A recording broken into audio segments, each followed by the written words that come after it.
Greetings, everyone. I am Pete Pardo from Sea of Tranquility. Welcome to another episode of Genre Starter Packs for Newbies. I know it's been a while. We haven't done one of these in quite a number of months, but I did want to get back to them. We did a whole bunch of them last year and then kind of fell off the radar for a while. But these are episodes strictly geared towards someone who is looking to get into a style of music for the very first time. So these are not for people who are well versed in these genres, right? You probably already have your favorites and your essentials and all that kind of stuff. But for someone who's brand new to a style of music, to a genre of music, these are the first places I would definitely go. The first albums you go listen to, the first ones you go and get to kind of, it's like your starter pack, your entryway into the specific genre of music. So today we're going to tackle fusion. All right, jazz rock, jazz fusion, fusion, whatever you want to call it, right? This is a style of music that morphed from traditional jazz as things were moving on into the 60s, bringing in a lot more electric instruments and more rock-based elements into jazz. And wouldn't you know it, we get a new genre of music, originally called jazz rock, but now known as fusion or jazz fusion, right? So there are a lot of albums to choose from. So, I mean, I'm a big fan of the genre. We have a monthly show here called For Fusion Friday on the channel. Obviously, we love our fusion here. But to come up with a list of 10 albums that are perfect for the newbies, it kind of wasn't all that difficult. There were a couple of the artists that I had a hard time settling on an album for, and we'll kind of talk about those.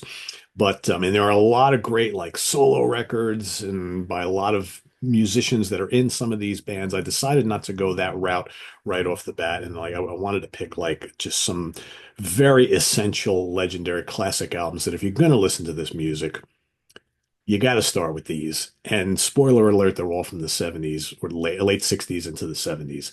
There are a lot of great fusion albums that have been released in the 80s, 90s, and the 2000s and all that. And that's probably a story for another day. But for those first 10 that anybody needs to dive into, I feel this is a strong list to kind of start with. So here are your 10 jazz rock slash fusion albums a newbie needs to hear or own first.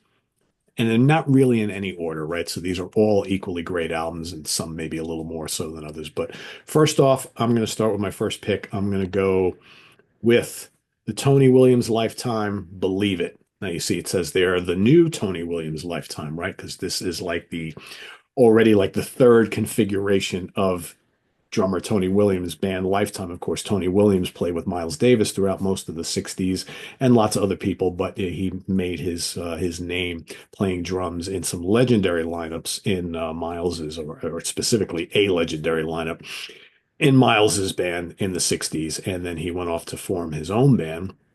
So they released a couple albums before this particular one, but this is with featuring a brand new lineup, okay, which is Tony on drums, Alan Holdsworth on guitar, Alan Pasqua on keyboards, and Tony Newton on bass.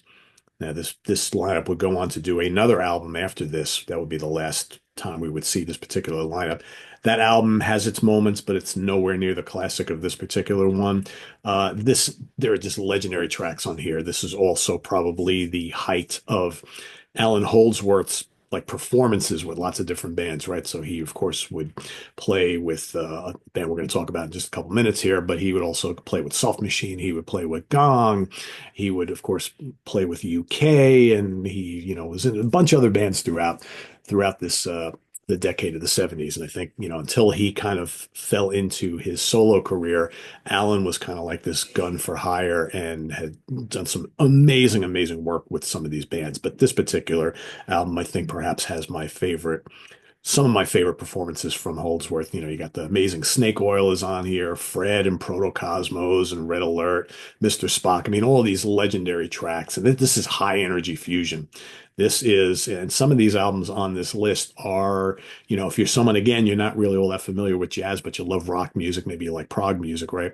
Some of these albums have everything that you would like. Because there are the jazz elements and there's certainly lots of rock elements, so kind of fused together. And man, the performances on this are just absolutely, absolutely drop dead spectacular. So yeah, everybody needs to have this one or at least hear this one. All right, next up, perhaps the place that started it all. All right, so this is Miles Davis's Bitches Brew from 1969. I mean, this is mandatory stuff here. Absolutely mandatory stuff. So Miles Davis, probably above all, is the artist who really jump-started this whole thing called fusion or jazz rock, right? It was with actually a couple albums before this.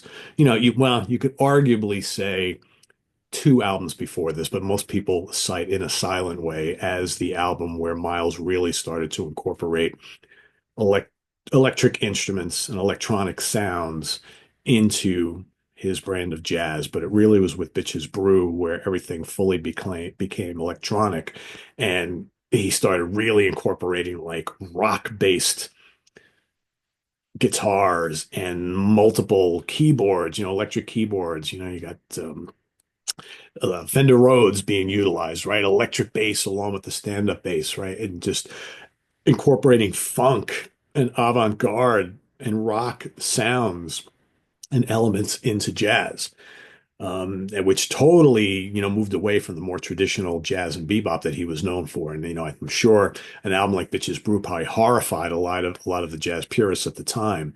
But to rock audiences who maybe weren't all that hip to jazz, to hear this stuff, I mean, I remember the first time I heard Bitches Brew, I was kind of like, wow, this is like, I've never heard anything like this before. Growing up as a hard rock and metal kid, and then listening to something like this was like, I mean, just the grooves, the kind of like just urbanness of it all, and just it's funky, it was noisy, it was just chaotic, just amazing stuff. And the folks who appear on this album, I mean, the list is long. You got Miles on trumpet, you got John McLaughlin on guitar, you got Wayne Shorter on sax, Benny Maupin on bass clarinet, you got Joe Zawinul and Chick Corea on electric piano, you got Larry Young on organ, Dave Holland and Harvey Brooks on bass, Lenny White on drums, Jack DeJohnette on drums, Don Elias. Um, Geez, I mean, the list is long. I'm probably missing a whole tons of other people on here, but let me just make sure I got, Airto Moreira's on here. Billy Cobham's on here. It's just a stunning list of musicians because, of course, everything that made up this album was recorded in various sessions over the course of like a couple days. And so people would come in and out of the studio and they'd get together and they'd do these big long jams. And then they went into, and then we edited it all down. And here you have all these big long songs. I mean, Miles Runs the Voodoo Down is just absolutely amazing. You got Sanctuary, you got song John McLaughlin, Spanish Key, all these big long sprawling, jazz rock fusion jams, funk, all this stuff. And Miles would just continue on with this. In fact, he would start to incorporate more and more funk as the years and the albums would go on. You have Jack Johnson is next. That's my personal favorite Miles Davis album. This is the essential one. Everybody needs this. Everybody needs to hear this. But once you explore this, I mean, the world of Miles Davis just kind of goes from there. So yeah, Bitches Brew, absolutely essential to any fusion newbie. Let's move on. Um, you know, Coming on the heels of Bitches Brew, you have John McLaughlin putting together the Mahavishnu Orchestra.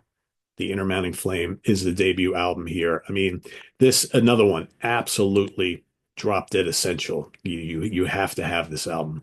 And this album contains what I consider one of the greatest lineups in the history of music in general. And that's McLaughlin on guitar. You got Jerry Goodman on violin coming over from the flock. You got the great Jan Hammer on electric piano. You've got the amazing Billy Cobham on drums and Rick Laird on bass. And this is like, you listen to this album today and it's like, this isn't a jazz album. Its label is jazz rock or jazz fusion. But man, there is some just absolute firepower on this album. There's some absolute beauty on this album. It's savage, it's gorgeous, it's tranquil, it's chaotic, all these things. I mean, Meeting of the Spirits, the first time I heard that just blew my mind. Absolutely blew my mind. And McLaughlin's machine gun rapid fire guitar work is just out of control. Just so good. You got Dawn, the Newman race just rocks. A Lotus on Irish Streams, just beautiful. You got Vital Transformation, Dance of Maya. There's funk on here too. Awakening. I mean, it's absolutely essential stuff, people. Absolutely essential stuff. And, you know, this would be the start of a string of albums from this band. Unfortunately, this is only one of two albums. There's three of them. At the time, there were only um, two studio releases from this lineup of this band. And then they would move on to do a live album. And then this lineup would kind of splinter, and McLaughlin would put together the next version of the band. But they also went into the studio and recorded what would have been the third album, which is called The Lost Trident Sessions Real. And that came out many, many, many, many years later. And that is a perfect addition to Birds of Fire, Intermounting Flame, and makes up kind of like this trilogy of albums from this particular lineup. But this is the one you got to have first.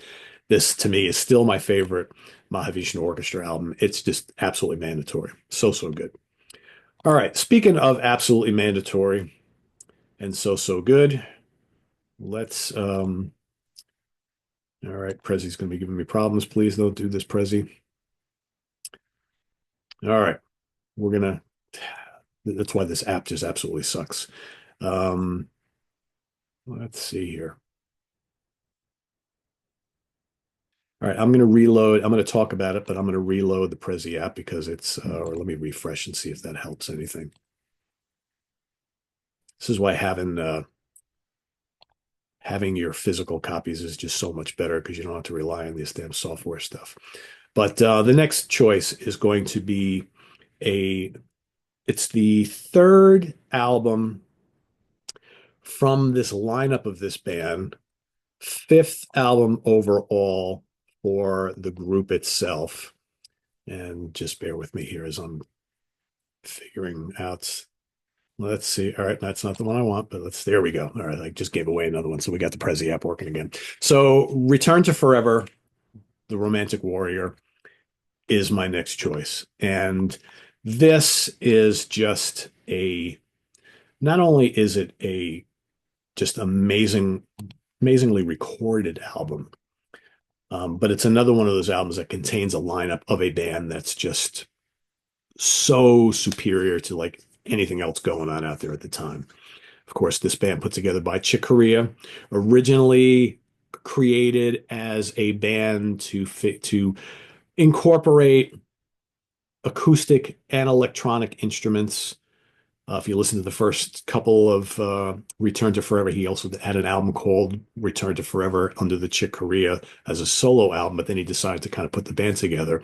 But it wasn't until him and the Seventh Galaxy that he decided to change the lineup once again and feature all pretty much electronic instruments, right, except for some piano, which at the time was Bill Connors on guitar, Lenny White on drums, and Stanley Clarke on bass.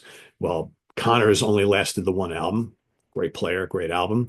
But then they would bring in a young 18 or 19-year-old guitar player named Al Di Meola. And they would go on to create three albums together, culminating with this one right here. This was released in 1976. And again, Lenny White on drums, Stanley Clarke on bass, Al Di Meola on guitars, Chick Corea on keyboards. A superbly crafted album featuring writing by all the guys in the band. So you get like different flavors from track to track, but man, some essentials on here. And some of the greatest writing and ensemble work you'll hear on any album in this style of music. I mean, the Medieval Overture opens it up. Great, great track written by Chick. You got the Sorceress, which is written by Lenny White. So good. Lenny brings a little bit of funk to the table. It's really cool. The Romantic Warrior is a Chick song. Legendary. Over on side two, you got Di Meola's The Majestic Dance, which is so good. His guitar playing on this album is absolutely amazing. The Magician by Stanley Clarke is great. And then you got Corea's Duel of the Jester and the Tyrant, parts one and part two. Epic in every sense of the way. 45 minutes of absolute perfection here. There's not a wasted moment. This is as perfect as a album gets, folks. Absolutely, absolutely amazing, amazing album. So that is my next pick. Had to be on this list. From there, where are we going to go? Let's see what we got. Let's go to weather reports. So weather report was an interesting choice for me here because I knew I had to have them on this list because they are essential to anybody listening to Fusion. But the problem with weather report is trying to figure out what is that one essential album for a newbie to get into for the first time. So I thought about Black Market. I thought about Heavy Weather, right? The first two with Jaco Pastorius. And while I love him, I don't know if that's the first place someone can go. It's definitely the easiest Weather Report albums to get into, especially heavy weather. Um, but it's like that's even veering away from like the traditional fusion jazz rock that they were playing early on. That's just much more funk and world music and whatnot. It's great. Everybody needs to hear it and own it, right? If you get into Weather Report, but I don't know if that'd be the first place to send someone to. And then I thought about like the first two albums. And those are great, but maybe they're a little bit too dense for a newbie. But you know what? You start to look at like that little period right before Jaco Pastorius joined, right at the like, the original bass player was the great Miroslav Vitus, and he was in the band for a few albums. And this album right here, which was released in 1974, is the last album with him contributing to. He kind of left the band during the sessions for this, and they brought in Alfonso Johnson on bass. But this is a really good album because this still has that early Weather Report sound as they're starting to move into the next phase of their career. And I think this is a really sweet spot to join and check out the band for the first time. You could also do Sweet Nighter, the album that came before this. That's quite good too. So this particular album, we got Joe Zawinul, of course. I mentioned him played with Miles Davis, right? On all sorts of keyboards. You got Wayne Shorter, also formerly with Miles Davis, on saxophone. You got Miroslav Vitus on bass on a couple tracks. Alfonso Johnson bass on the other tracks. You got a bunch of drummers here. They were doing a lot of changes with the drummers throughout their career, especially early on. You got Ishmael Wilburn, Skip Haddon, and Dom Romao on drums on this particular record. And you got some help from Ray Barretto on percussion and Murata Booker, Steve Little, a bunch of other people. And you got a couple little vocalizations on one of the tracks too. But yeah, this is a really good, really strong album. So many great tracks on here. You got Newbie and Sundance, which is good. American Tango. You got the Cucumber Slumber, which is terrific. Title track is so good.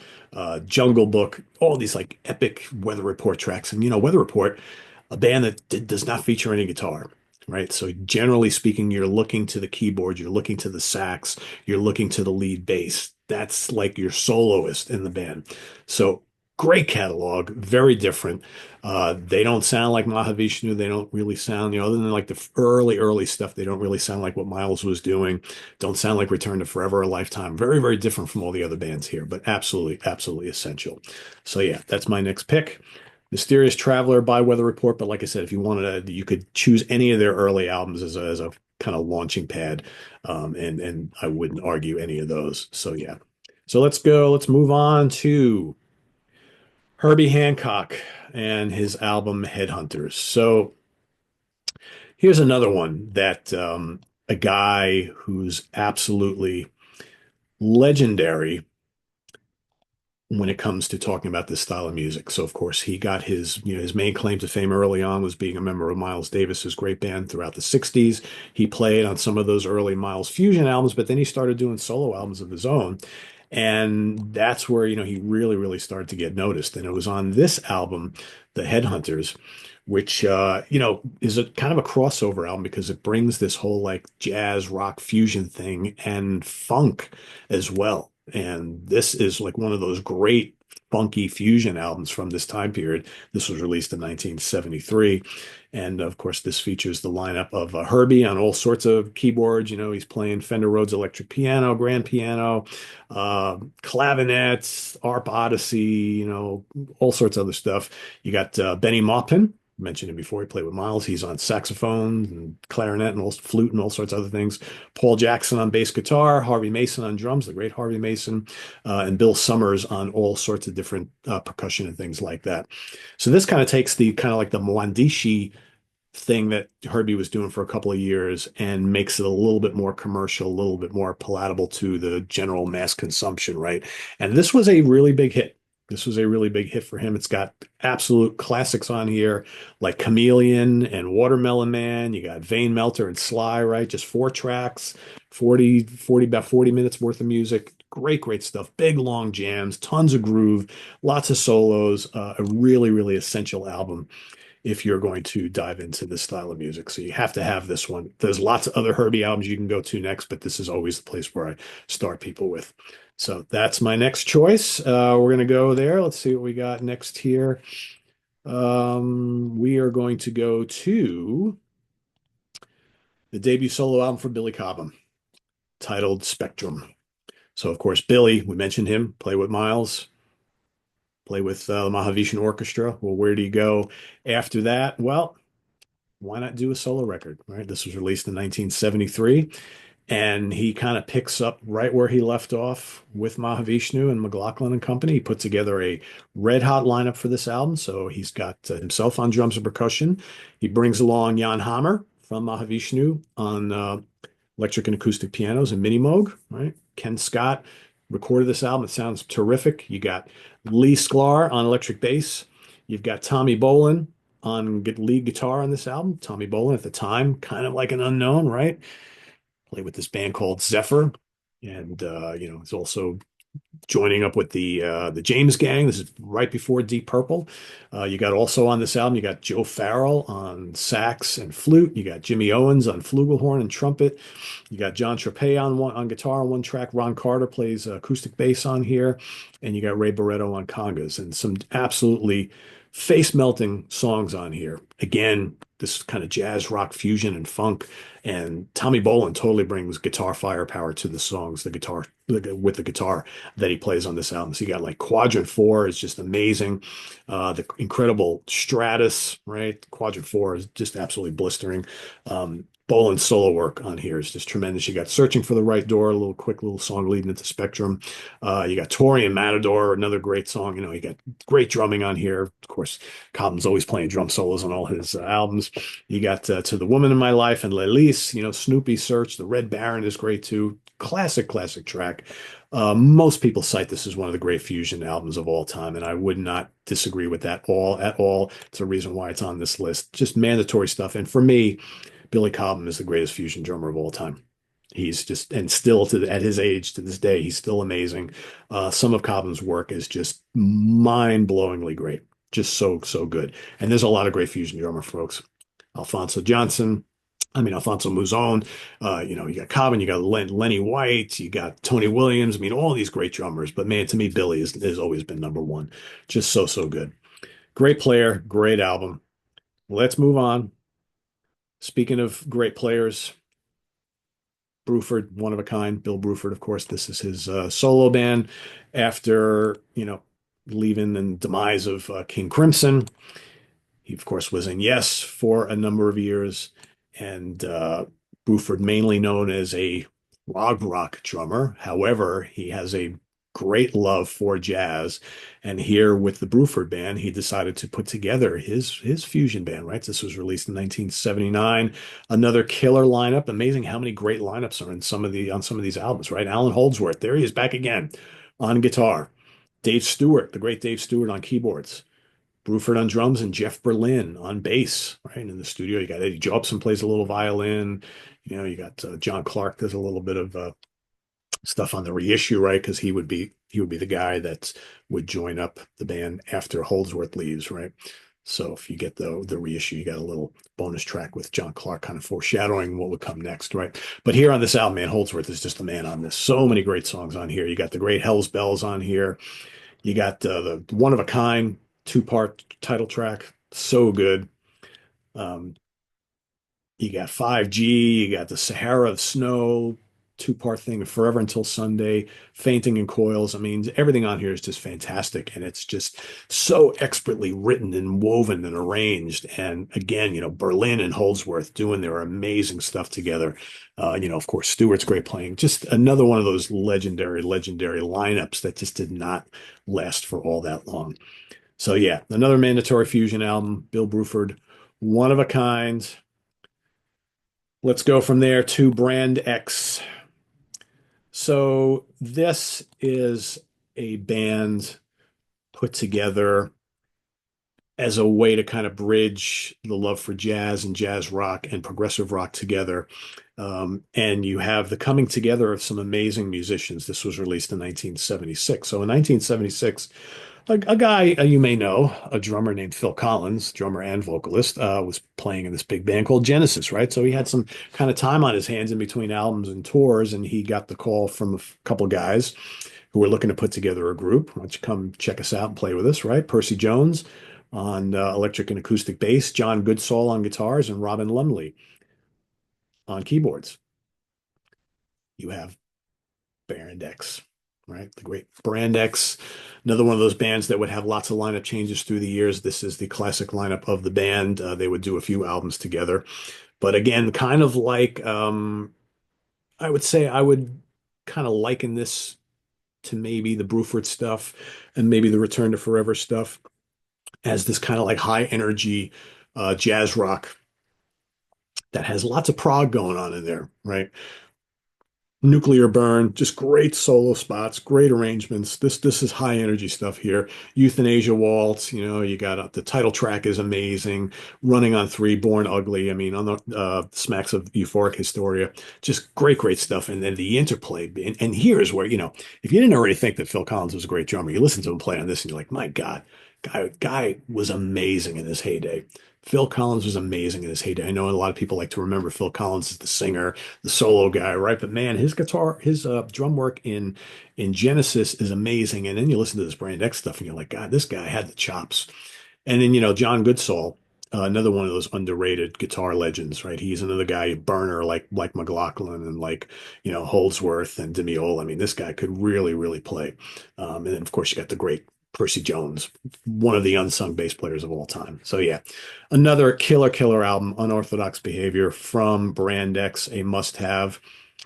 And then, and I believe this is our last one. This is one that I think gets overlooked when you talk about fusion albums, but for a newbie, for someone fresh into the style of music, you got to have Jeff Beck wired. You just do. I mean, here's a guy, Jeff Beck, known as a rock guitar player who kind of fell into this whole jazz rock fusion funk type of thing because he was seeing all these other artists and bands around him. And he's like, you know what? I'd like to do that.